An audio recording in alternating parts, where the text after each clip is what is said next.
Raja Jalanan Malaysia kini kembali. Peroduan Myvi 2025 kini hadir dengan teknologi pintar, reka bentuk segar dan ciri-ciri keselamatan yang dinaik taraf. Sama ada anda pemandu harian atau pembeli pertama, inilah kereta yang anda tunggu-tunggu. Hai semua, selamat datang ke Auto Touch Malaysia. Dalam video kali ini, kami akan kongsikan semua info lengkap mengenai peroduan Myvi 2025, hatchback paling ikonik di Malaysia.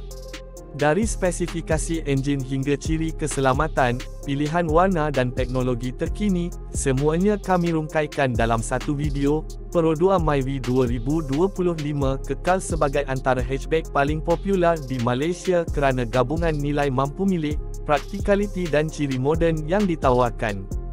Model terbaru ini hadir dengan 5 varian iaitu 1.3 LG tanpa peroduan Smart Drive Assist (PSDA), 1.3 LG dengan PSDA, 1.5 LX, 1.5 LH dan 1.5 LAV sebagai varian tertinggi.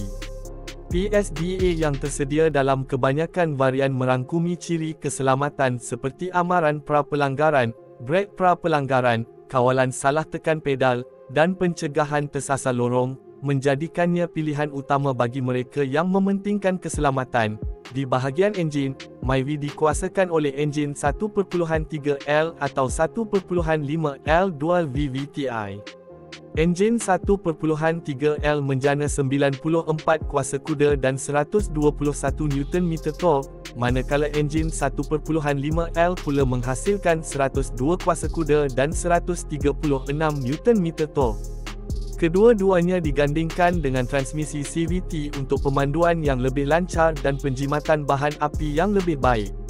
Teknologi Eco Idle juga disertakan bagi menjimatkan penggunaan petrol semasa trafik perlahan atau berhenti sekejap. Dari segi dimensi, Myvi masih mengekalkan saiz yang kompak dan praktikal, panjang 3.895 mm, lebar 1.735 mm, tinggi 1.515 mm dengan jarak roda 2.500 mm.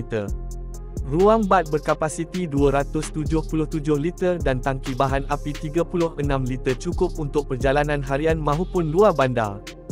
Dengan radius pusingan hanya 5.1 meter, Myvi sangat sesuai untuk pemanduan di bandar. Varian lebih tinggi hadir dengan ciri seperti kawalan jelajah adaptif, pemantauan titik buta, amaran trafik belakang, 6 beg udara, kawalan kestabilan kenderaan (VSC), dan bantuan mula mendaki. Myvi 2025 juga ditawarkan dalam pelbagai warna menarik seperti lava red, electric blue, granite grey, ivory white dan glittering silver. Pelan pembiayaan yang fleksibel turut disediakan oleh pengedar-pengedar tempatan. Kalau anda suka video ini, jangan lupa untuk like, subscribe dan tekan loceng supaya anda tidak terlepas sebarang video terbaru dari kami. Komen di bawah, anda pilih Myvi 1.3 atau 1.5.